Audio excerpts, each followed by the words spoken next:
Thank you all for joining the second session of our annual Rights of Way workshop today. We have some really exciting things to do, but before we go ahead with that, as I mentioned before, I'm just going to go over some housekeeping points. So if you are having any trouble with your audio, I'd just like to draw your attention to the black menu bar that's either at the top of your screen or the bottom of your screen. You might have to hover your mouse over it.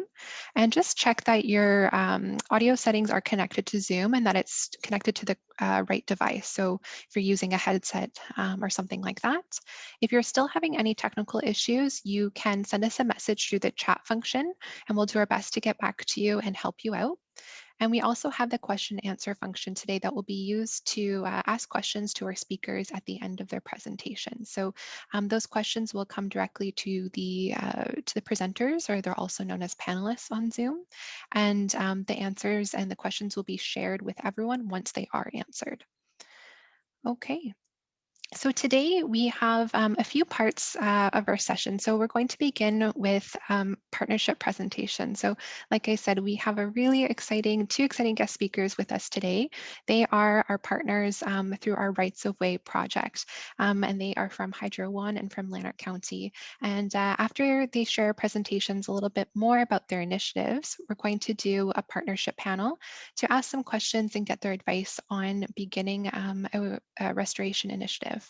And for the second component of the session, I will be walking everyone through navigating grants for your restoration initiative. So today we are very happy to have, like I said, our partners from Hydro One and Lanark County. And Michael Farrell, who's with us today, graduated from Queen's University with a Bachelor's of Science in Environmental Science and from Concordia University with a Master's of Environment in Environmental Assessment. So he's worked in the Environmental Services Department at Hydro One, and he's been the lead on the Biodiversity Program since 2013. And specifically in that time, Hydro One has developed a pollinator habitat program to enhance rights of ways in Ontario, creating over 150 acres of pollinator habitat. And he also works with the environmental regulations, including species at risk and invasive species. And he sits on the board of directors for the Ontario Invasive Plant Council, where he has been vice president since 2018. We also have Michelle Valle here with us today, and she grew up right in Lanark County and really developed a passion for the natural environment and a love for her small town community. And she pursued her passions at Carleton University, where she completed a Bachelor of Science in Biology. And she is just now finishing her Master of Science in Biology, her Master of Science in Biology also from Carleton, focusing her academic research on ecology and wildlife landscape as well. Landscape ecology and wildlife management. And Michelle has been working with Lanark since 2017 to coordinate the integrated vegetation management plan with long-term goals for pollinator habitat restoration. And her role at Lanark County as the climate environmental coordinator also involves coordinating Lanark County's climate action plan and species at risk mitigation for construction projects. So both Michael and Michelle have been partnering with us at CWF for a number of years now. And they've had some wonderful successes with their project. So I'm going to stop sharing my screen and pass things over to Michael. Okay, thanks, Victoria. Let's see if I can figure out how to share my screen here. Okay. Everybody with me? Looks like it. Okay, so thanks for the introduction. My name is Michael Farrell. I work for Hydro One, as Victoria mentioned, in the Environmental Services Department. And one of my primary job functions is essentially to be the lead on the biodiversity program. So I do a lot of work around trying to make Hydro One a more environmentally friendly place, but I also do a lot of work with environmental regulation and essentially supporting our field staff to make sure that they have the tools and resources they need to complete the work that we are required to do while still staying within regulations. Hydro One, for those of you that aren't familiar, is the main transmission and distribution company in Ontario. We have, I believe, about 98% of the electrical transmission in the province and quite a good chunk of the distribution as well. All told, we have about 150,000 kilometers of transmission distribution right-of-way, about 30,000 of which is transmissions. Excuse me. So we have quite a bit of land around the province that we manage and operate on, and we're kind of all over the place. So it's a little bit about me and a little bit about Hydro One. I wanted to jump in pretty much right away because I don't have a ton of time to talk about our Pollinator program. So one of the main aspects of the biodiversity work I've been involved with over the last 5 or so years has been our Pollinator program. Started in 2015, would have been sort of late summer 2015. So we're coming on to 6 years now, just about, that we've been involved in this kind of work. And since then, we've planted about 150 hectares, not acres, of pollinator habitat around the province, primarily on rights of way, but also we've started getting a little bit more involved into properties around our stations. So I'm going to touch on that in a second. The way that we started this program is we had and we have an obligation to maintain the rights of way in a certain condition. Obviously, electrical transmission and distribution is a very important part of keeping the province going. And we have regulatory requirements to essentially maintain the rights of way in a certain condition. Typically, when you're talking about vegetation management in particular, you have to really be careful to make sure that there's no vegetation growing up into the lines. There's no vegetation that could potentially fall down a tree and cause an impact. And essentially, it's all about trying to limit and reduce potential outages for electrical equipment. So we have an obligation to complete vegetation management work. And one of the things that we do as part of that vegetation management work, one of the tools we have, it's called mechanical vegetation management. And essentially what happens is we'll have a part of our right of way that is really overgrown, and needs quite a bit of work to the point where trimming the trees or even selective removal isn't really going to cut it. And so we actually go in with heavy equipment, bulldozers, excavators, that kind of thing. And we essentially just start from scratch. We turn over the soil completely, and we basically are able to start from bare soil. What we typically had done up until recently, and is still our regular practice, but we would then seed with grass on top of the vegetation management that we've completed. So we were looking at this with our forester group back 5 or 6 years ago and said, okay, was there something else we can do? And essentially we started seeding with pollinator seed on top of the after certain vegetation management practices. And that was sort of the bread and butter of our pollinator program for a number of years. We would follow in behind our mechanical crews, in sort of 1 or 2 different spots a year. And instead of planting grass, we would plant a native wildflower mix. So we kind of got to that point where we're like getting a little comfortable with this program. We did that for 2 or 3 years. And then it kind of got to the point of like, okay, this is working, but also we don't really have a lot of control over where we do the seed and how we do it, mostly because we're kind of at the mercy of the vegetation management program. We didn't really have any say in what was happening when. We just sort of had to roll with the punches. And so we were looking at different options about how environmental services could have a little bit more control over maybe where we do the work or how we do the work, things of that nature. And so we started looking at sites that we own. And for the most part, and not everybody knows this, but a lot of the land that we operate on, so the vast majority of rights of way, are not actually owned by Hydro One. They're owned either by the province in Infrastructure Ontario, or they're a private property that we have an easement over. So because of this land ownership, and I'm going to go into some of the challenges in my next slide, we don't have as much flexibility to do what we want, to essentially do whatever we want on this land. We have some red tape and some rules that we have to follow.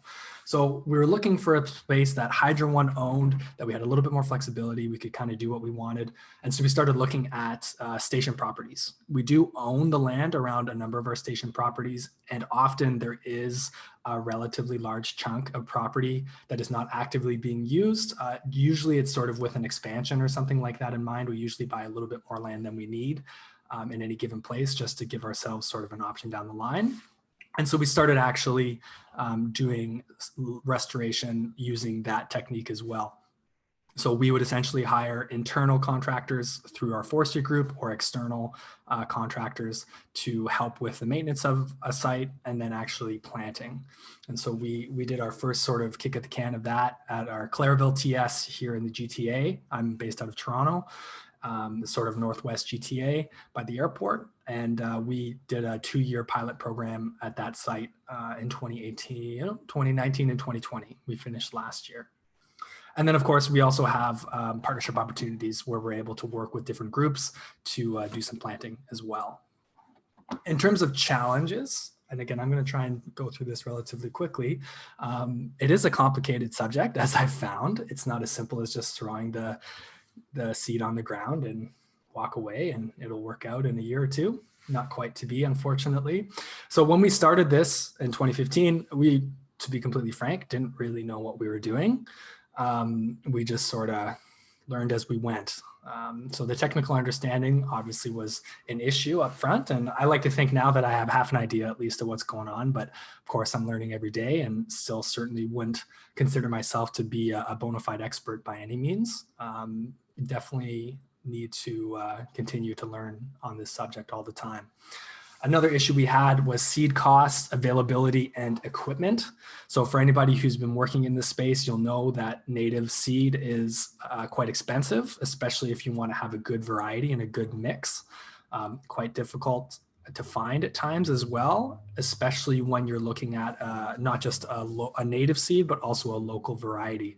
So instead of getting something that might be a native seed from a certain type of seed distributor, they typically would be bringing things in from the United States, from either Pennsylvania or New York or Ohio or somewhere like that, where you might have the same type of plant, but it's not actually a local seed. So it can be challenging to actually procure that seed because there's not a lot of production in Ontario. And then further, when you're actually planting, you typically, ideally, would want to have a specialized piece of equipment called the seed drill that essentially allows you to plant the seed just below the surface. This is not always available. And we looked at buying this ourselves and it was quite expensive. And especially when you're working around the province, it doesn't really make a lot of sense to only have 1 or maybe 2 pieces of equipment that can actually seed because, like I said, we work just about everywhere. So seed availability and equipment is a bit of a challenge. And then, of course, establishment timelines. Native pollinator habitat can take 2, 3, 4 years to really fully establish.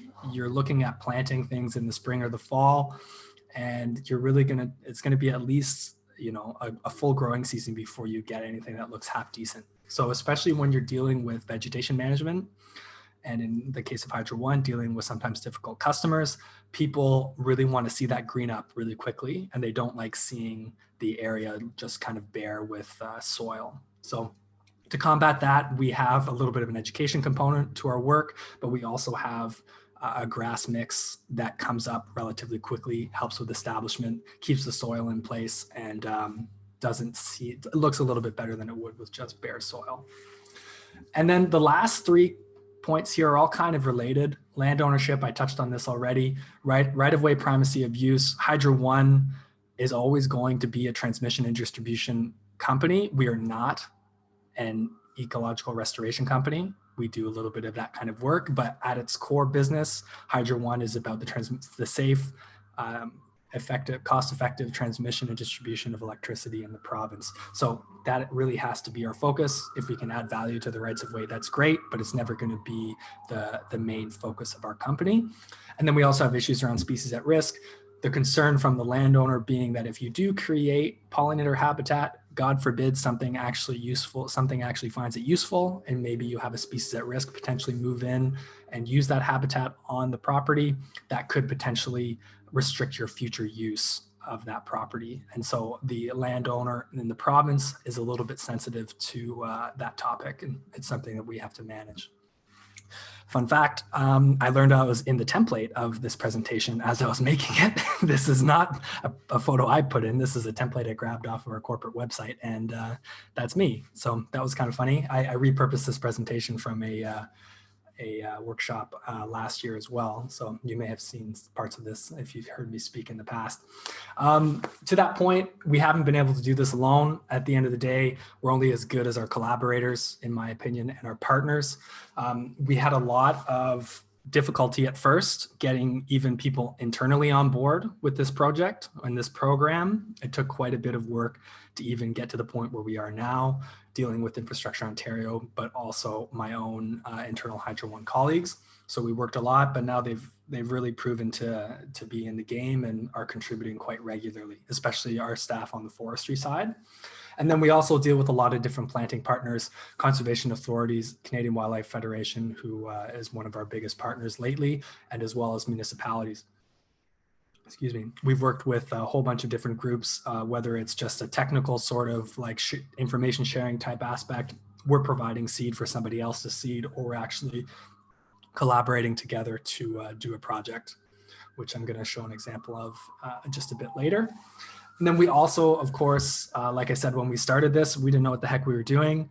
And it really came down to relying on groups like this and different sort of professional organizations and workshops and things like that to really help bolster our understanding.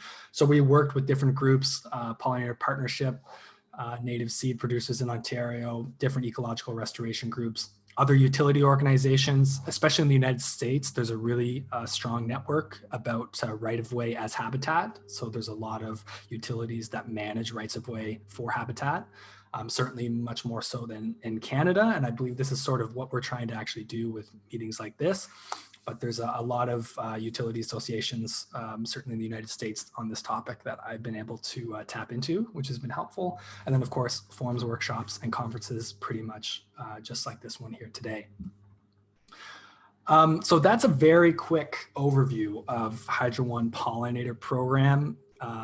It's obviously, I could probably sit here and talk to you for 2 hours about it if I had the time and inclination. I'm sure we'd all get bored well before that time is up. But without getting into too much more detail, just generally, I wanted to talk a little bit about our partnership with Canadian Wildlife Federation. So we started with Canadian Wildlife Federation, I believe it was 2019, originally with Lanark County and NCC in Eastern Ontario, kind of Ottawa region, where we all partnered to create pollinator habitat, and CWF was studying it. And then we were both happy with how that partnership was going and decided to try and continue that partnership, to which point we were able to come to a 3-year partnership agreement with some funding from the government that basically allowed us to create habitat in terms of Hydro One. We have the equipment and we have the budget typically to actually be able to create habitat, but we didn't really have the studying part down. And so we're relying really on Canadian Wildlife Federation to take a hard look at the places that we plant to try and help us understand, questions like how well is it working? If we do this versus that, is there a difference in how the planting efficacy is? Those kind of things that for us, our measure of success was like, oh, great, there's flowers, and it worked. But really at the end of the day, we wanted something a little bit more scientific and a little bit more detailed that we'd be able to point to and actually kind of justify the program a little bit more, certainly here internally. And so to that point, in 2020, we had a rather large site near Smiths Falls that we planted with CWF. This is sort of an overview of the site. It's kind of just out in the middle of nowhere, a bit southeast of Smiths Falls, I believe. And we're focused on Eastern Ontario because that's where the funding kind of area is. So this is a bit of an overview. And if you think about earlier in my presentation, I referenced our mechanical vegetation management, bulldozers, big excavators, filler bunchers, the whole 9 yards. This is kind of gives you an idea of what I'm talking about. This is the site. This is a right-of-way here that we planted. You can see it's basically right down to bare earth. You can see kind of in the corner there's a little machine in the top. That's actually a grinder that is going in and essentially removing the shrub and the small tree vegetation with a grinding wheel. And then they have excavators and bulldozers going in and essentially just turning over the soil and starting from scratch. So as somebody who sometimes does this type of work, this is sort of the ideal scenario for replanting and creating habitat. You really want to be able to start as much as you can from the baseline level of soil. You want to make sure there's no invasives. You want to be a little bit careful about the seed bank that's already in the soil, but at the end of the day, this is sort of one of the better case scenarios that you can hope for in our experience. One of the exciting things that we trialed at this site was something that's been a problem for us for a little while. Like I mentioned, we don't have the specialized seeder that a lot of the native restoration folks use.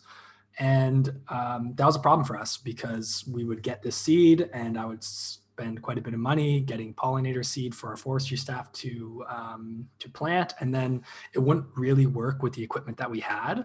We typically have broadcast seeders that are meant for grass. Actually, I'm going to show you. This is sort of a typical piece of equipment that we have that we use for seeding. We would put grass in the hopper at the back, grass seed, and you just kind of drive around and it would throw out the grass and all is good. Grass is nice and consistent. It's going to be pretty much the same across the board. But when you get into native seed, it can be all over the place. Some of it can be really small. Some of it can be light and fluffy. Some of it can be, whatever. You're not going to get the consistency that you get with just grass seed. And we found that a lot of the broadcast seeders actually were gumming up and they were having problems actually seeding and they were jamming, things like that. So people who were trying to use this stuff weren't really super keen on it because it would just be a pain in the butt. One of the things we did this year at Smiths Falls that I'm quite excited about is we're able to work with a native seed supplier just outside of Sudbury, and we're able to actually coat the seed. And by we, I mean they. I didn't really have much to do with it, technically speaking, but they were able to coat the seed in a way that it actually makes it a little bit more consistent. And you can see in this photo, sort of the little green pellets. They almost look like fertilizer pellets. That's actually the native plants, the native seed. It's been coated and it basically allows it to be more consistent and run through the broadcast seeder a little bit easier. This is really potentially huge for us because it'll allow us to use the equipment that we already have across the province to actually seed instead of having to rely on a hand seeder or contracting out a specialized seed drill type situation. These folks are typically involved with things like mine reclamation, where you have to maybe coat it with a pH neutralizer or something like that. So it ended up being quite interesting, and we successfully used it at the Smiths Falls site, and we're hoping that, assuming that it grows and it did well, then we're going to continue to use it in the future. Just to close quickly, because I am coming up on time, I just wanted to show a few photos for Claireville TS. As I mentioned, this was a station site that we actually took on as our own work. You can see the station here, the two red parts. We sort of did it over 2 seasons where we did preparation for the whole site, and then we seeded one bit, and then we did another round of preparation the next spring, and then seeded the second part. So we wanted to kind of show the difference that a little bit extra time on the prep side will make potentially for a seed. And you can see here, this is actually the seed drill that I was referencing in my previous presentation slides. This is the piece of equipment that you would typically need to plant native seed successfully. And you can see here, there's a couple of different hoppers, and usually they're for different densities of seed, and they sort of mix as they go. This is really what you would ideally be looking for if you're doing ecosystem restoration or ecological restoration for pollinator habitat. But again, it is quite specialized, and there's not too many folks in the province who have access to this kind of equipment. So we're kind of trying to do something that we can be a little bit more self-sufficient because we do have a lot of equipment. It's just not exactly the right type of equipment. So we do, on occasion, as I mentioned, use this to contract out. And you can see in the background, that's the station, the Claireville TS, and we're able to seed about 7 hectares at this site over the 2020 and 2019 seasons.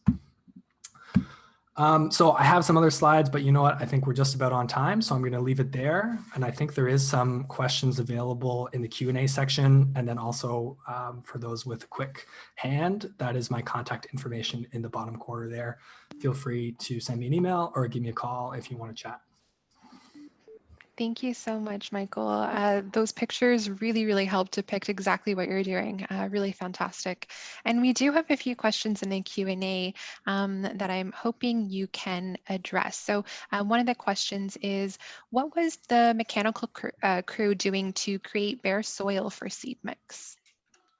So let's see, I can show you the same photo if you bear with, maybe finished my screen share a little bit early. So if you look at this, let me just get the slide. Yeah. So if you look at this slide here, you can see sort of the two parts. In the top kind of corner, I don't know if you can see my mouse, but there's a small machine up here. This is what's called a grinder, and it's essentially a skid steer, so a small piece of equipment, and it has essentially going through and it's brushing the area. So everything here kind of looked like what you see in the background at one point. And then once it's brushed, they go in with heavy equipment, bulldozers and excavators, and essentially turn over the soil and remove the stumps and things of that nature. So it's really essentially heavy equipment's required to get it to this point. And there's also a question about tilling. So they're wondering if isn't tilling frowned upon, and does it slow down the growing process? I'm not sure what you're referencing tilling. I don't think I mentioned tilling. Okay, so let's go to the next question then. And I think they're referencing the picture of the hand that you had with the seeds. Was that oats mixed with the coated native seeds? You know, I'd have to double check the seed mix, but we do typically have oats in as a nurse crop. And again, I would have to check the specific mix, but I would imagine it probably is. All right. Okay. And that's all the questions for now. Thank you so much, Mike. And once you are ready, Michelle, then we can go on to you. Sure. I'll bring up my screen here. And your microphone just sounds a little bit far away.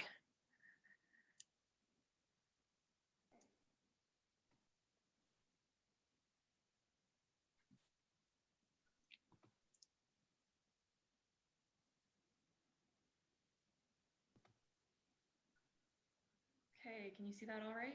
Yes, we can see it, but your sound is a little bit low. Let's see if I can adjust this. There Is we that go. a little bit better? Yes, much better. Great. Okay.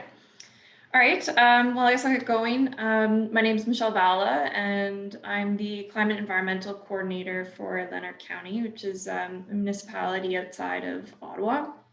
And today I was asked to talk a little bit about how Lanark County has been incorporating our pollinator habitat restoration into our vegetation management plan. So today I'm just going to go through a little bit of what our vegetation management plan is and how we've turned that into our pollinator habitat restoration work. So to start, I just wanted to answer the question of really what is the integrated vegetation management plan? And there are really four main objectives of the vegetation management plan. And they include things like noxious and invasive plant management. So we have targeted 6 different weeds within Lanark County, but while parsnip certainly is our most common weed, most predominant, and is the one that we spend the most energy and effort controlling. We also have vegetation control and asset maintenance, and that's around things like our safety barriers, around bridges and culverts, and that also includes things like our roadside mowing and hazard tree or brush removal. We also have site restoration included in our vegetation management plan, things like hydroseeding, overseeding, planting, and reseeding. This is really our pollinator habitat portion of our plan that we've developed and worked on. And we also have our education and awareness piece. So trying to bring awareness with signage through brochures and information sessions like webinars and through staff training as well. So I just wanted to start by mentioning the fact that in 2019, Lanark County was recognized by the North American Pollinator Protection Campaign for our efforts to try to implement pollinator habitat restoration goals within our vegetation management plan. And we were very excited to receive this award. We were the very first in Canada to receive the Pollinator Roadside Managers Award. And it really was a big validation to all the hard work that's gone into this vegetation management plan, specifically for pollinators.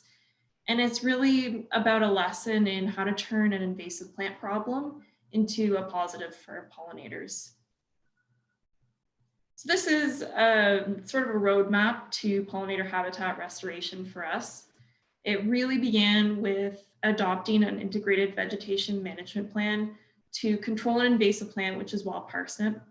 And that was designated a noxious weed back in 2015. And that's really when we took a look at our road systems and realized that we had wild parsnip growing on the vast majority of our roads in really high densities. And it was a big concern, not only for the farming community and livestock, but also for the public health impact as well. This plant does cause burns. And so we had an obligation under the Weed Control Act to do something about the weeds on our roadsides. So really that's where we started this. And the first step in our vegetation management plan was to create a strategy for roadside vegetation. And that included where we wanted our vegetation to grow, at what heights, and that really dictated where we were doing our mowing. The second piece, which is probably the biggest part, is our invasive plant control. We use an integrated approach to invasive plant control, and we try to move from high intensity control measures like boom spraying to low intensity where feasible and as quickly as we possibly can. And the third part of this is the restoration piece. And that's really helping to fill in the spaces left behind by wild parsnip and to prevent the reinfestations by planting and seeding with pollinator-friendly species.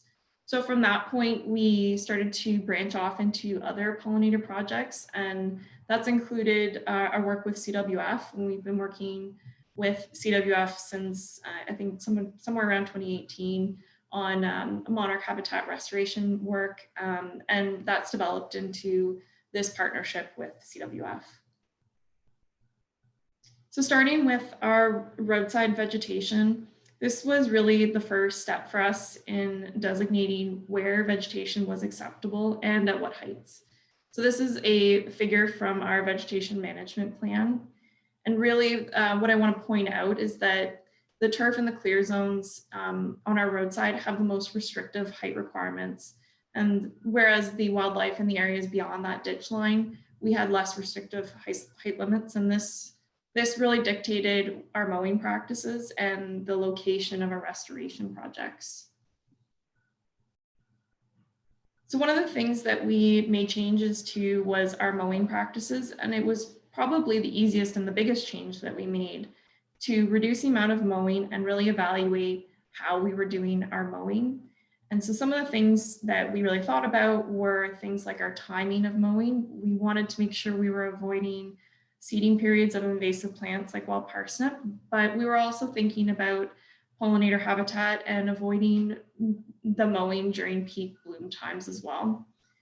Frequency of mowing is really important too. We mow about twice a year, and the less frequent mowing reduces the impact to those pollinator plants. It does become more challenging for them to bounce back afterwards. And also the width of our mowing. We do one swath of mowing, which is about 6 to 7 feet.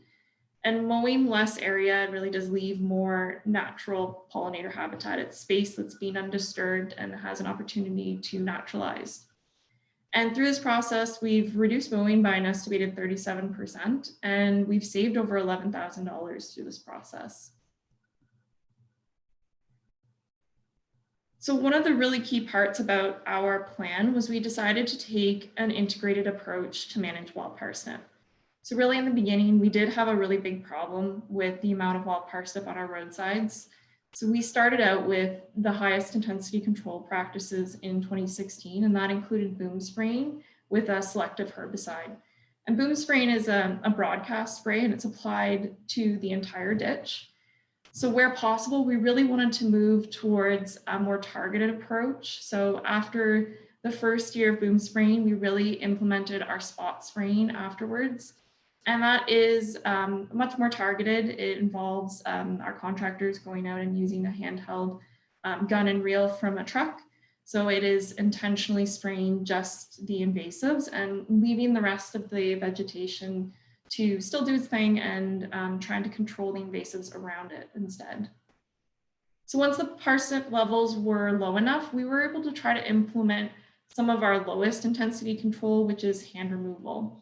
And that requires our own staff going out and hand removing those plants, usually with a shovel, or they'll pull it It is quite labor intensive. Both spot spraying and hand pulling are labor intensive.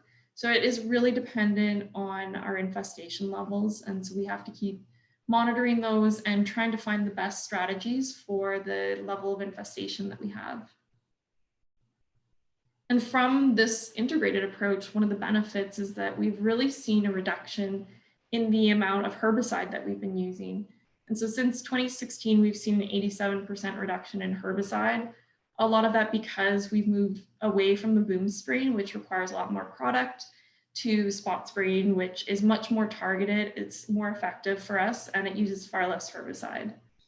But in addition to that, there are savings in restoration costs because spot spraying preserves that desirable vegetation around the invasives. And when you compare it on a per kilometer basis, even though spot spraying is more labor intensive, it was 2/3 the cost of boom spraying for us. So it really made a lot of sense to move in this sort of integrated approach. So after we've addressed the invasive plant problem, we can move towards restoration. And that's kind of where we are now. We're slowly moving further into this restoration phase. And one thing that I want to point out, and it shouldn't be overlooked, is the value in passive restoration from mowing. And we are reducing where we're mowing and leaving those spaces to be naturalized. And on our road system, we have 560 kilometers of road. It works out to about 450 hectares that we're not mowing and we allow to be naturalized. And that does provide some level of habitat for pollinators. But we're also doing our active restoration, and this is sort of a snapshot of what we're currently doing, and I'll go into a little bit more detail on these, but we are doing things like while we're doing our wild parsnip removal, we're seeding any disturbed soils. We do hydro seeding and planting. We've also been working with CWF on the Monarch Habitat Restoration Project on a couple of our roadsides. And we're doing our own seeding and pollinator patches, as well as moving into really the roadside restoration piece. And we are also doing some other pollinator work, including workshops, webinars. We've also joined the National Wildlife Federation's Mayor's Monarch Pledge to really encourage those kinds of activities. We also do other online events and really trying to promote the education and awareness on some of these issues. So one of the active restoration activities we do is hydro seeding. So following any kind of construction that we do, we generally or normally would have seeded with a grass seed mix, and that's normally applied to bare soil. The way we sort of thought about this is how can we improve this mix to be more inclusive to pollinators? So Lanark County improved the hydro seeding mixes to include 12 pollinator supportive plants. As we consulted with some vegetation experts on which species would be the right fit for our mixes and on our roadsides and the right kind of quantities. The cost for an improved mix was about 20% more than our grass seeded mix. Obviously that can change a lot depending on who's applying it and a lot of other factors, but generally it wasn't that much more expensive than our regular hydro seeding mix. So our custom hydro seeding mix is available online on our website if anyone is interested. But over the course of 3 years of doing this, we've done 30 kilometers of roadside with hydro seed. And usually those sites are determined by the most suitable construction projects of that year. So we're kind of limited to where construction is happening and where we have bare soil already. Really the goal of this is to promote those desirable pollinator friendly plants and really prevent the growth of invasives. This is bare soil generally after construction, so we don't want to give any opportunity to an invasive moving in first. We'd rather have some control over that. We also do some planting and seeding in the roadside and on our own property, but each strategy kind of comes with its own pros and cons. So for planting, this includes things like plugs. We've done some in roadsides and our own pollinator patches. And it does provide native plants with a better chance of survival, which is really the big advantage to planting, but it comes with more resources required to plant and it is more expensive per plant. And generally you can only do a smaller section. It's a smaller scale project. So seeding, we do this on disturbed soils if we're doing wild parsnip removals, our own pollinator patches, and soon our more restoration work. The advantage to this really is that it is less expensive and we get a larger distribution with fewer resources. But I mean, as Mike did mention too, you have issues with, lower germination, longer time to flowering. It doesn't always look as pretty as quickly, and it does require more time to prepare the site. So there are benefits to both and disadvantages. So for our seeding project, one thing we considered was the seed mix. We used a native seed mix from St. William's Nursery and Ontario Seed Company. We combined the two, and it included 19 different native species. We wanted to have good diversity in this, and we worked a lot with CWF with coming up with a mix that was going to work. And these mixes can be quite expensive, and it does vary a lot, but it was about $200 per kilogram for us to purchase. And it really does vary on the company that you're ordering it from, the number of species you're looking at, if it's native or not, that really does make a difference, and if you're ordering a custom mix or not. So something to consider is really the number of species that you want to include in your mix, and that makes a big impact on your diversity, as well as the kind of grasses you want to include and whether or not you want it to be native. And that was a big important piece for us. So we also track our pollinator habitat quality on roadsides. So this is a map of our roadsides using a pollinator habitat scorecard that's been developed by the American chapter of the Rights of Ways Habitat Working Group. It's a really great tool. We do like using it on our roads, and it gives us a sense for what kind of quality of habitat we have on some of these roads. And that's really been important for us to track. I mean, you can see from the map, generally we're in this category of basic habitat quality to moderate habitat quality. And really it does depend on how much wild parsnip we still have to control. And this is really useful for us for planning site restoration to improve that pollinator habitat quality. So now we are moving towards those roadside restoration projects. We want to start restoring those pollinator habitat sites after we've finished our wild parsnip eradication. And this is a really important piece for filling the spaces that have been left behind by wild parsnip, and we don't want to let it reinfest. So this is our way of trying to maintain that and manage that. So roads that we choose for restoration are selected based off sort of the history of herbicide application. We want to keep select sites that are that haven't been sprayed recently.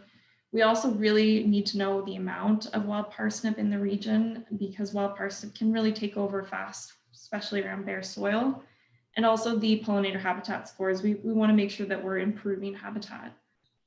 So to prepare the sites, we're planning this year to use a combination of sort of tilling and herbicide in these long linear strips. CWF had suggested that we use some wood shavings, so that's something we're investigating to help with the carbon storage in the soil. And we're using our custom seed mix, and we are going to be including a cover crop. Millet is one that we're going to use this year to try to shade out anything that might be coming up that we don't want, and protect some of the seedlings that may not come up this year. And next year, hopefully that cover crop will be gone and it'll be just our native seed underneath. And so during that process, we do need to make sure we roll and compact the soil. It's an important part for native seeds to have compact soil and really good seed to soil contact. So lastly, I just wanted to talk about our restoration cost benefits. It is more money up front to pay for restoration, but in the long term, there are some savings to be found. The advantage to this is that restoration naturally maintains that desirable vegetation and reduces our costs for invasive species control. So the long-term savings are really from having to do less invasive species control, and our maintenance costs are lower. And actual savings, we're really not sure what that would be in the future. And it would be a very useful number to have for justifying restoration costs, especially for road managers. So this is sort of a gap in our information and our knowledge that we need more information on. And it's a question that I know has come up at CWF and with the new Canadian chapter of the Rights of Ways Habitat Working Group, that this is something they would like to address. And hopefully there'll be more information to come and opportunities for other road managers to participate at workshops on this topic. And that's all I have. So thank you. Thank you so much, Michelle. And just to touch on your last point there about cost savings, for those of you, if you missed the session that we had on Tuesday where we had Iris Caldwell from the US Rights of Way as Habitat Working Group, she shared with us that they had just received funding to conduct a feasibility study on cost savings of rights of way restoration work. So we will hopefully see some really good results coming in the future, and they will be shared right on that network as well. And if you join that network, the Canadian network through our website, you'll also have access to that US counterpart as well. So thank you so much, Michelle. And I'm going to just share my screen so we can go to the partnership panel. Please bear with me for just a moment.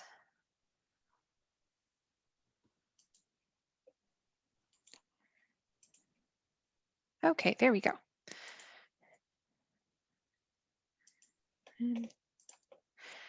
All right, so we have just a few questions, and Michelle and Michael, maybe you can fight over for whoever would like to respond to first.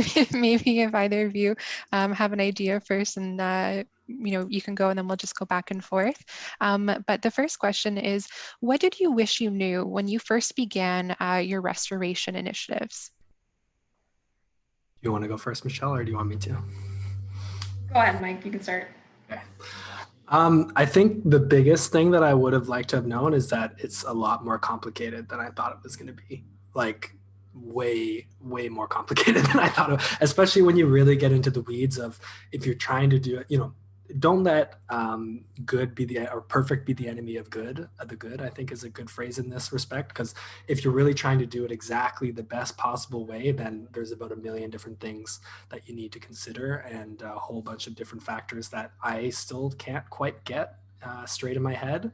But basically, it's complicated, but that doesn't mean that it has to be perfect right off the bat. So I wish that I knew that it was, I wish I knew it was going to be, I prepared myself for exactly all the different hurdles that you'd have to jump over. But for the most part, you just have to kind of learn as you go and figure it out as you get experience. Yeah, and I would definitely agree with Mike that that is something that we've come across too. I think our biggest wish we could have known is really information and experience from for Canadian or Ontario municipalities and rights of way managers. There's just not a lot of information out there, especially applicable information about who's doing restoration, what works best, what are the best practices. How do you do this cost effectively, and how do you get buy-in? So really it was sort of a challenge for us to figure this all out at once, and it would have been really nice if we had more experience to draw on from.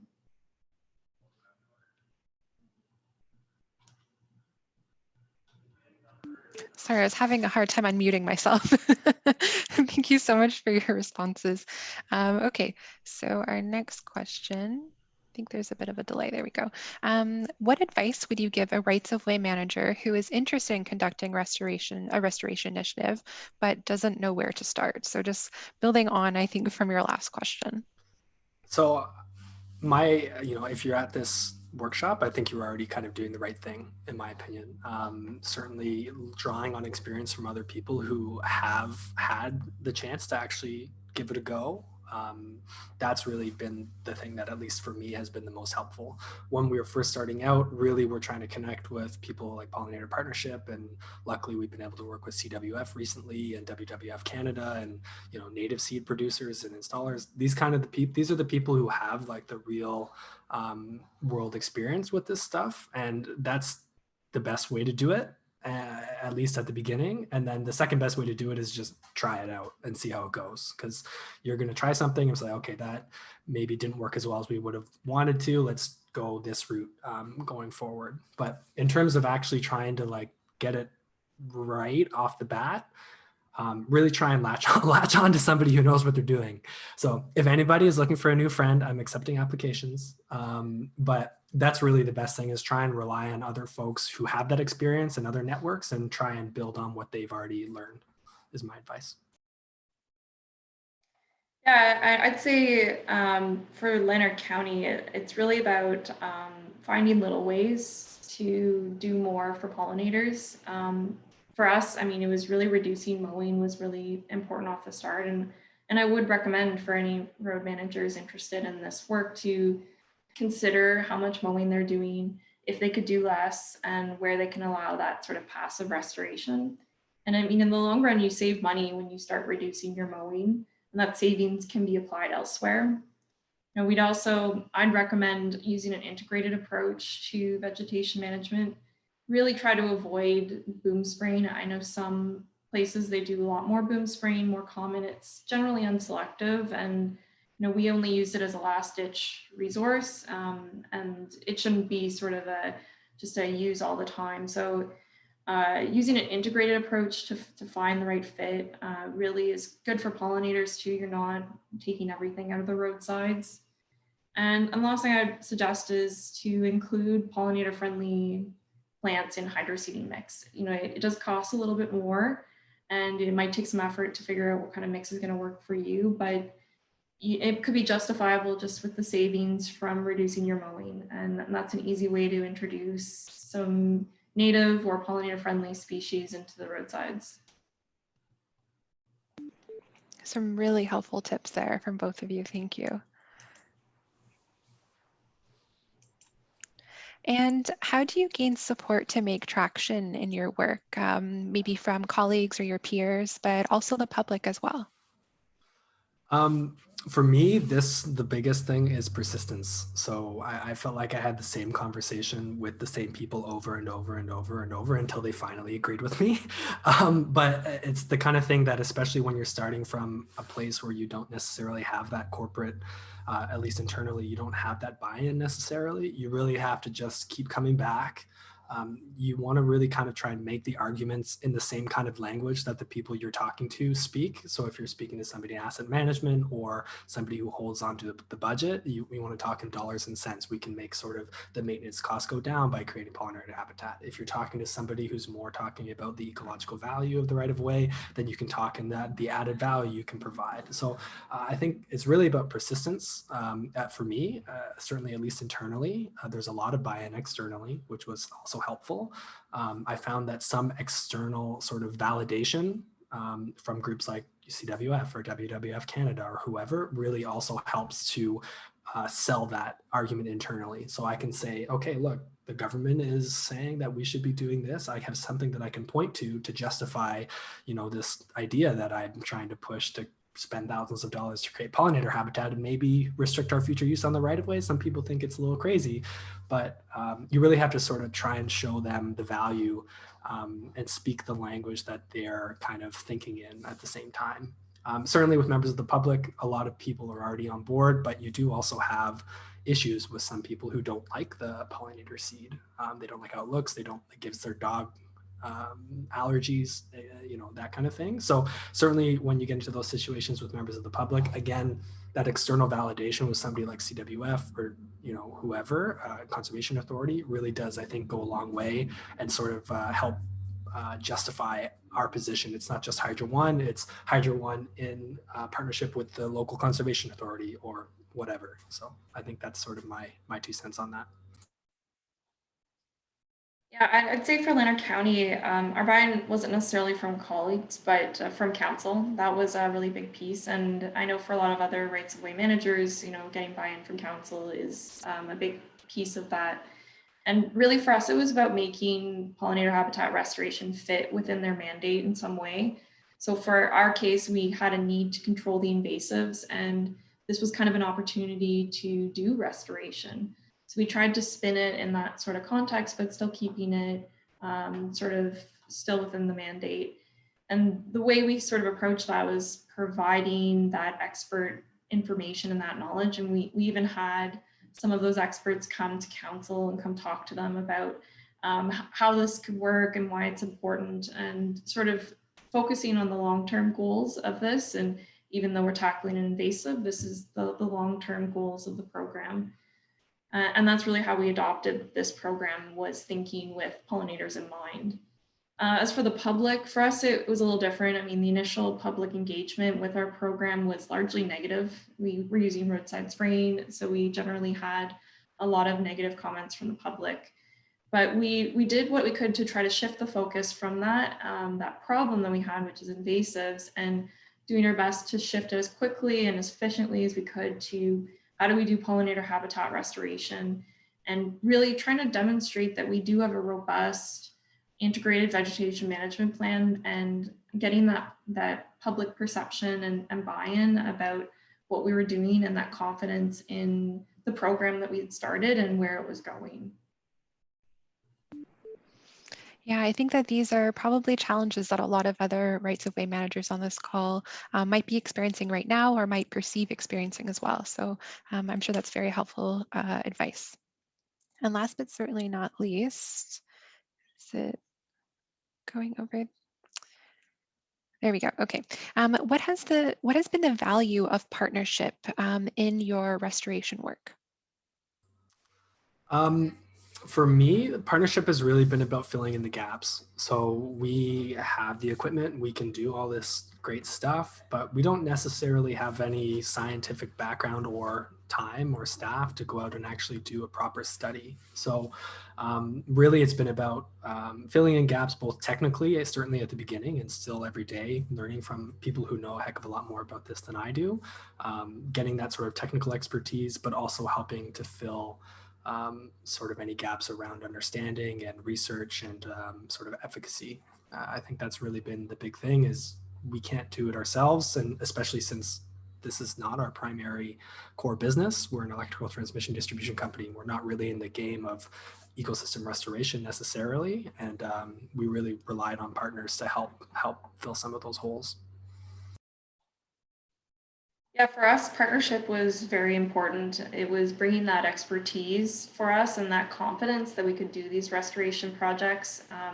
There wasn't a lot of information available to us, and we really relied on the advice from the experts who knew what they were doing. Because as Mike said, it's a very complicated topic, and there's a lot of different ways that you can approach this. So it was really about finding the right strategies that fit for us. And we're very grateful for CWF's expertise and effort that they've put towards us, and helping us figure this out as we go.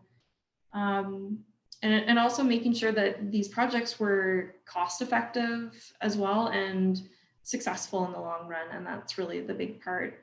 But for us, it was really key in supporting the integrated vegetation management plan, because it did have a lot of negative attention at the beginning, and we really needed that support from our partner to say that we really do need to control the invasive before we think about restoration. We need to clear that space, and that invasive is taking its place, and so you do have to spend a lot of time and energy getting rid of the invasive before you can think about restoration. And so they were very helpful in getting us into a position where if we had any questions or concerns about that, we could say, like, we have this partnership, and these experts are supporting what we're doing as well. And that was a really key part of this too. Well, that brings us to our last questions. And thank you so much for joining us today. Sharing your firsthand experience, I know, is going to be so helpful for those who are on our workshop today.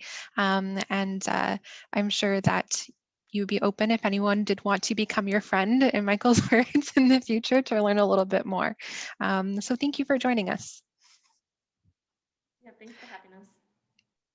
Okay, so we are going to, rather than delving right down into the content again, we're going to do something a little bit different next. And please bear with me with the technology. I'm noticing that there's a little bit of a delay, but what I'm going to do is I'm going to launch a poll. I would like to take this time, as we're all kind of gathered in this virtual kind of space, this virtual table, if you will, and I'd like to take some time to get to know each other a little bit more. So I'm going to launch this poll here.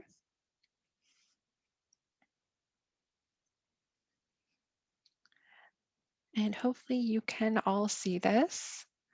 Okay, so there's a few questions. I think there's 3 questions on this poll, and I'll give everyone a minute or so to respond. So the first question is just, where are you located? I myself, I'm located in Ottawa. It's a beautiful sunny day. You can see the sun shining through my window after some pretty strong thunderstorms last night. And I see we have, wow, I'll share the results with you in a moment. I'm seeing a lot of people are coming in from the central provinces, western provinces, also someone from the USA, which is really exciting as well. Hello to our neighbors. I'd also like to know, have you ever initiated a restoration project before? Has this been work that you've done before, or is it something that you're looking to do in the future? And if you have done this before, what was the outcome? Was it successful? Was it partially successful? Maybe not successful, or other? And if there's something that you'd like to share a little bit more about, feel free to write that in the chat. If you just want to share it with the panelists, that's fine as well. But we'd love to learn a little bit more about that. And leading into our next topic on navigating grants, I'm curious, have you ever applied for grant funding for a restoration project before? Okay, so I'm going to end the poll and I'll share the results with everyone. Just going to check. I think everyone should be able to see. So it seems like the most of us on the call today are coming from the central provinces, but we also have those coming from all over Canada, really. And it seems like many people have initiated a restoration project, but there's still quite a few people who have not yet. I'm going to say yet because I'm hoping that you will do that in the future. And there has been lots of successful and partially successful outcomes. And I'm curious about what the other is. So feel free to add that to the chat, like I said. And we're pretty close on 50-50 of those who have applied for grant funding for a restoration initiative. So you'll, I'm sure, have a lot of experiences as well for those of you who have applied for grants to include in any discussion as well. Okay, so I'm going to stop sharing these results and we'll get right into things. Okay, so for the next part of our session, for the next about half hour or so, we're going to talk about navigating grants. So whether you have a restoration initiative that you already have planned and you're looking to get that started, or perhaps maybe you're looking for those financial resources first beginning what is feasible for you. Whatever it is, I'm certain that one thing is true, that when you're looking for grants, you want to find the most straightforward process as possible.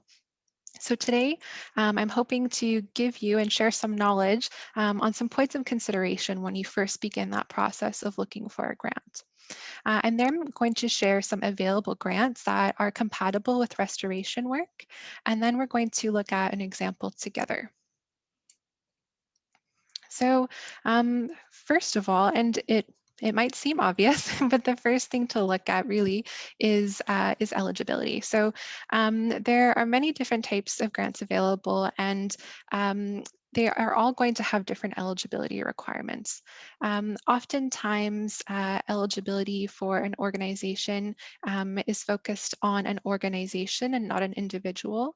It can range from maybe it's a non-governmental organization to Indigenous organization to community group to municipal, and some are a lot more restrictive. So that's something that you first really want to think about. But there's also eligibility in the project itself, and that relates quite well to definable or measurable goals, because often grants will have a area of focus, a priority concern perhaps, that they are looking at addressing using your project as a means to addressing it. So you really want to take a look at if your project is going to be compatible with what their goals are.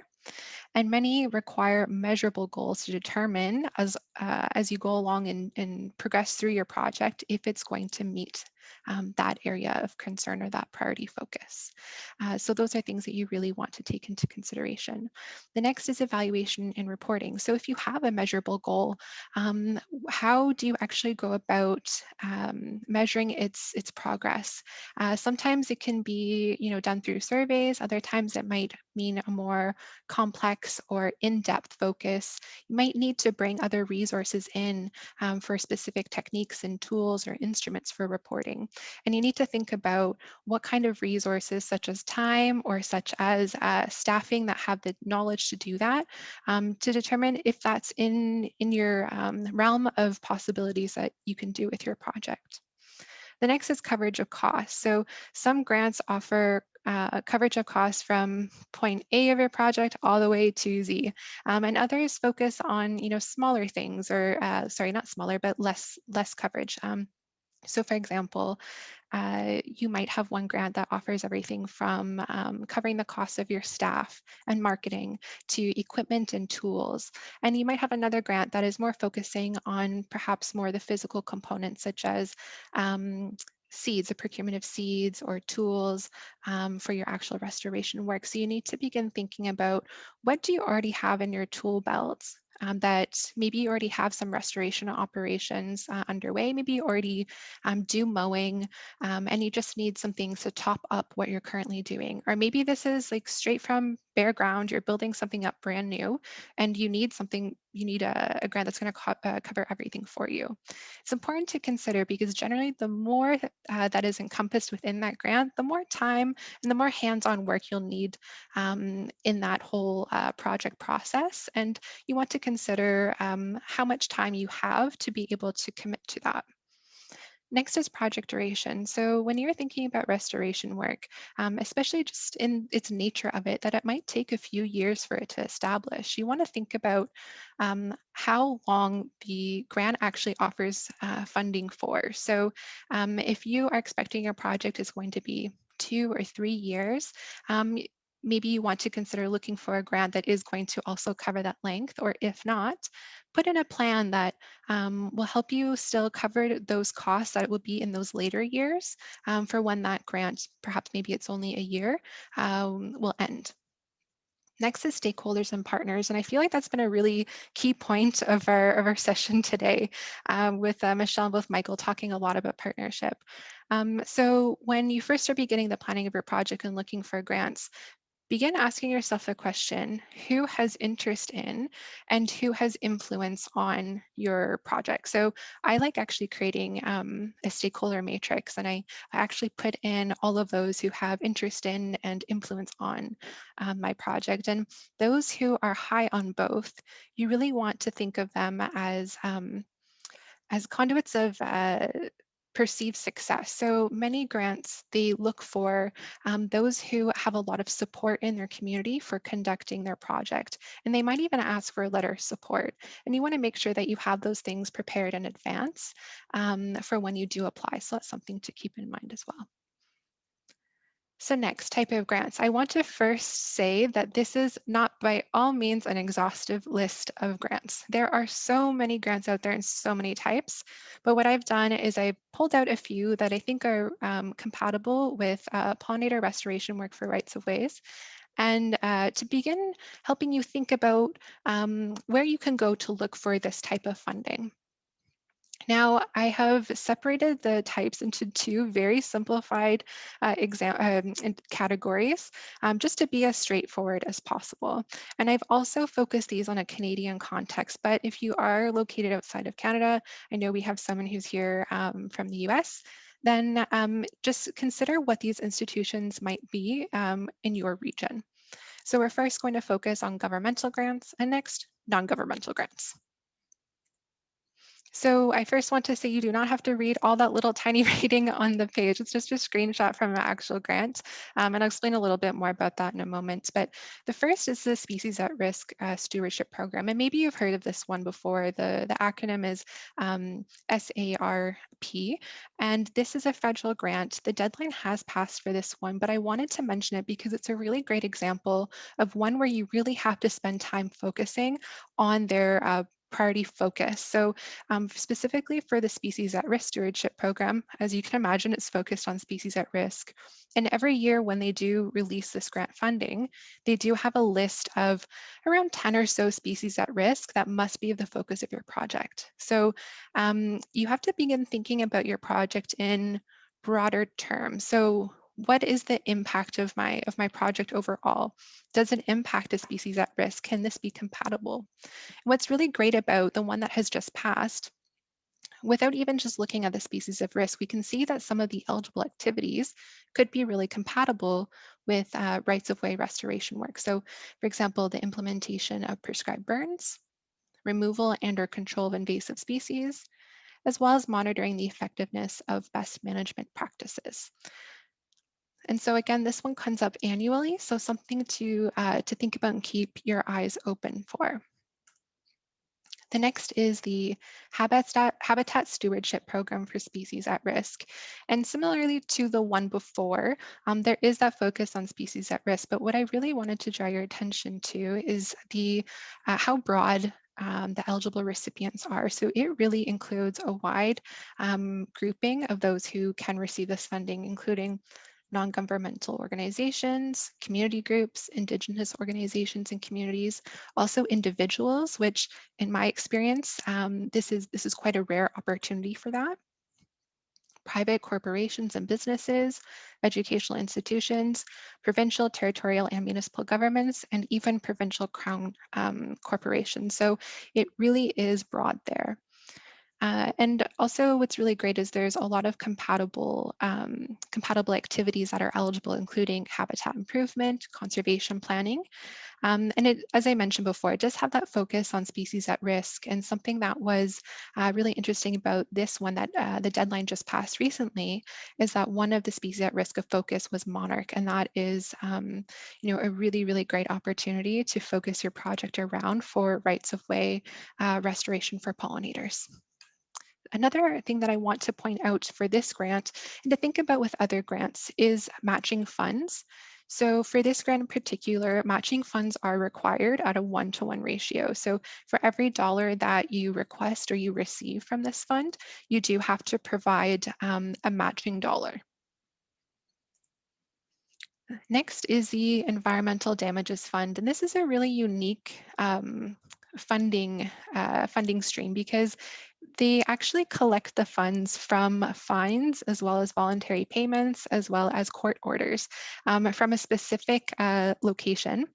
And they take that funding and they drive it back into the community in specifically focusing on improving Canada's natural environment. So really interesting, way of managing fines, I think. And so what's great about that is that the deadline is revolving because anytime one of these fines comes up, it will be available. But that means that it's also focused on a specific geography. So I really encourage you to keep your eye on the Environmental Damages Fund to see where it is available at the moment. I believe right now there's not one open, but I know they had a number of them that closed, I believe, at the beginning of March. And something else that's really great is if you look at these funding categories, they fund projects in 4 categories that are in order of priority. And the number 1 is restoration. So that can be really, really great option. The next federal fund is the Eco Action Community Funding Program. And right from the name, you can see that there is a focus on community. So maybe you're looking at having a project that's going to be, or going to encompass a focus on public engagement. Maybe it's a restoration meadow that you're working on that's going to be a pollinator garden, something that's very public facing that you really want to encourage your community members to join and to learn more and to partner with you on, then this might be a good option for you. Something to keep in mind is the funding priority. So this past year, the focus was on freshwater, but this does change every year when they do open it. So I recommend you keep your eye on that. And matching funds are also required for this grant. So we're now going to switch focus a little bit to begin looking at provincial grants. So I focus this one on Ontario. Some of you may have heard of the Ontario Trillium Foundation, and The Ontario Trillium Foundation has many layers of funds available. When we can look at the seed, the capital, and the grow funds, and within those there are different areas of focus, or sometimes I call them investment areas. And I've just copied one onto the page here, green people, encouraging people to support a healthy and sustainable environment, just for a very straightforward, obvious connection. But I also want to draw your attention to the objective. So there's two priorities. Sorry. Oh, there we go. There's two priority outcomes there. And the first one is more ecosystems are protected and restored. So this might be something that you want to look into. One thing I want to highlight about this is that the seed, capital, and grow funding streams are currently on hold as they're redirecting funding for COVID relief. But I know that as of today, they actually just released a new stream of funding called Building Communities, I believe. Now, just because it released today, I don't have information on it, but I know that it is due on April 28th. So you might, if you're looking for funding at this moment, you might want to take a look at that one to see if it is compatible with your project. Okay, so now focusing on non-governmental grants. There are so many non-governmental grants that are available, and I'm not able to go through a whole lot of them just because there's so many that are out there, but I wanted to point you into the direction of where you might be able to get more information and where you might want to first begin your search. So community foundations. Community foundations are located all across Canada, and many of them have grant opportunities. I know for the Ottawa Community Foundation, they have two streams that are offered twice a year. One is for multi-year funding and one is for a single year funding. And if you go to communityfoundations.ca, they have a really fantastic map and also a listing where you can find the community foundation that's located in your region. And something that's also really great about community foundations is if you are looking for that community engagement component in your project, there's automatically going to be a level of compatibility with that grant. It'll just depend on what their exact focus is. And for those who are in Ontario, you might also wish to look to your conservation authority. So if you visit Conservation Ontario, they also have a really great map and a listing, and you can either contact them directly and they can put you in touch with your local conservation authority, or you can do that yourself. But some of these conservation authorities do have grants for land managers in particular, and so that might be an avenue that you want to look into. But I also want to encourage those of you who are not in Ontario to look at the conservation organizations within your area.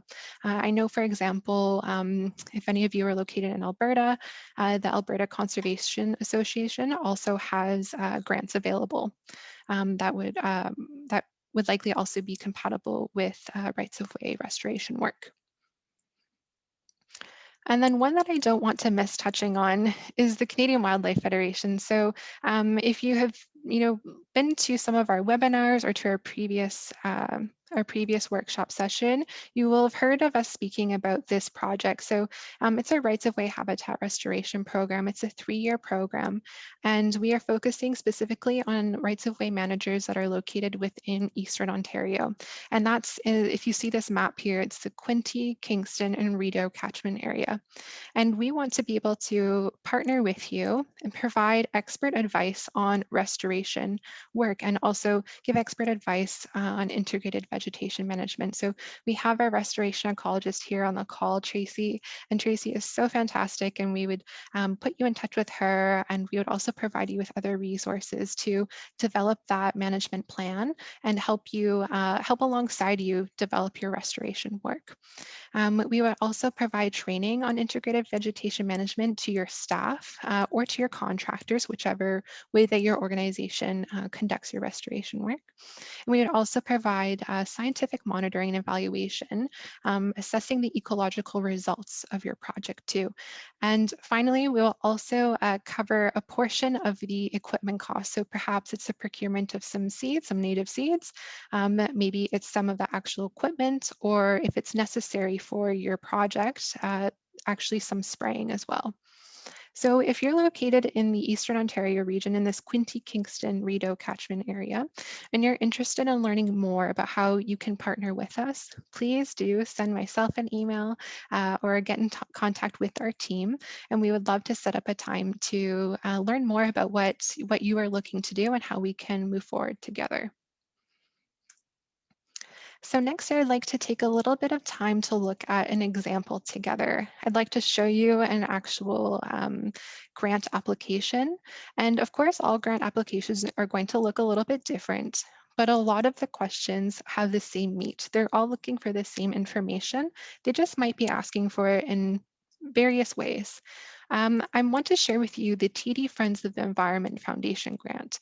This is a grant that would be really great if you are looking to pilot a new project, if you're looking to do something that's very public facing, perhaps you want to involve your community and have them be part of an educational opportunity on restoration, maybe pollinator restoration. This would be a really great opportunity for you. So they have 4 different streams or 4 categories of their funding, and that includes community gardens, outdoor classrooms, environmental education, as well as tree planting and urban greening. So I copied this urban greening project here in particular, and you can see that there's a lot of compatible components of it when focusing on native plants. You also have the opportunity to share more about the impact on any species. So for example, on pollinators. Something else is that it covers a lot of eligible costs. So if we made up an example where you had a plot specifically maybe in your town square that you would like to do a small meadow restoration to attract pollinators, you might want to include some signage. You want to include native plants, maybe some plugs, and those are all components that this TD grant can cover as well. So please bear with me while I just try to open up this application. So I'm going to stop sharing my screen for a moment. I also want to say that there is an evaluation component of that grant. It is due at the end of the project, which is 1 year from the date that you are informed if you are successful. Let's see, where is it?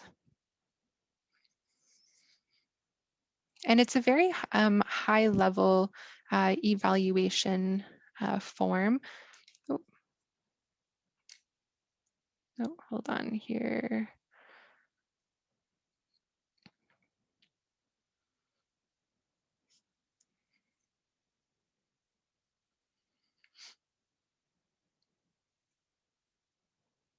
There we go. Is it working? Yes, okay, it's working. So everyone should see this here. So it's a very high level evaluation form that's going to focus more on the progress that you made throughout your project. So I already went ahead and I created a profile for myself really quickly. There was quite a few questions about contact information, so I've just skipped ahead of all of those. Very, very simplistic there. But I wanted to focus a little bit more on the request details because that's where the in-depth meat part of the application is. There's a focus here on partnerships. So if you're going to be in multiple communities, but also about other stakeholders. So when I talked about potentially creating that stakeholder matrix, who has influence and interest in your project, this is where you would discuss more about that. This is available across Canada, so you would choose where exactly you are located or the closest town or city to where the project will take place. And then you will begin with your project description. That's where you will want to focus on the need of your project. So why are you implementing this project, and what you hope the end result will be. The primary focus, they have quite a few listed here, and one we can see specifically is habitat restoration, which is fantastic. And then you'll begin describing your activities, and this is where they'd like to see a lot more detail. So from the planning stage of your project, through the restoration, through your evaluation, the involvement of your community, they want to see that there, along with project location. And something that they also have at the bottom of the page is a space where you can upload additional documents, which you might find helpful. And I'm just going to scan down to here for a moment because it focuses on anticipated outcomes. So we talked a little bit about that, about measurable and definable goals. These could be quantitative or qualitative outcomes. And that's where you want to begin thinking about your planning and how are you going to go about evaluating those outcomes. And you'll discuss more of that there. And if I keep going down, there is a section on budget. So each grant is going to have a slightly different process of including a budget. This one in particular does have a budget template, and many do. Some want to know a lot of very specific information. Some just want a very high level view of what you aim to spend on the entire project budget and also based on what is requested. So that is something that you'll work through. And like I said, there's additional space here where you can upload more files. And that might be where you want to include a letter of support from those community members or those stakeholders who will have that interest and that impact or influence, sorry, on your project. So I'm going to stop sharing here. And that is at the end of the focus on navigating grants. But I have another poll that I would like to share with you. So I'm going to launch that now.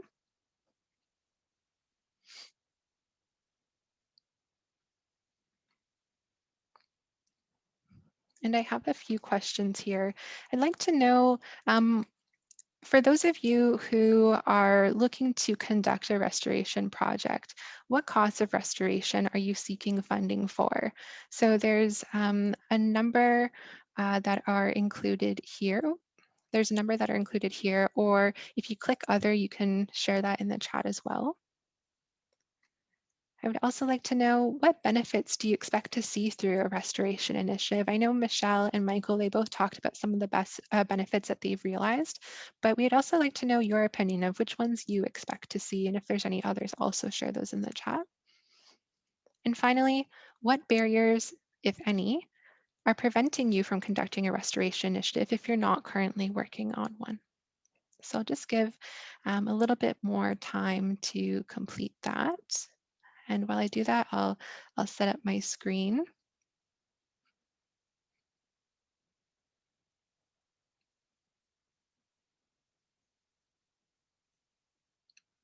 Okay, so I am going to end the polling and share those results with you. It seems like we have a lot of diverse answers. Wow, okay. And I'm curious for those who answered other on the cost of restoration you're seeking funding for, what those are. So feel free to include those in the chat so we can take a look as well. Okay, so I'll share my screen.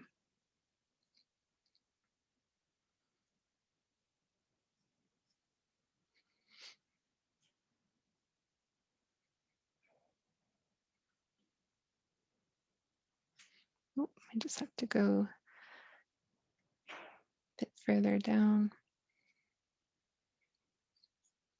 Okay, so just as we're coming to a close today, I'd just like to share a little bit more about the upcoming sessions that we have for our workshop. Our next workshop is set to take place on Tuesday, March 30th, and it's going to be all about field techniques. We're going to be talking about Restoration 101, about herbicide spraying, about mowing, and also focusing on seeds as well.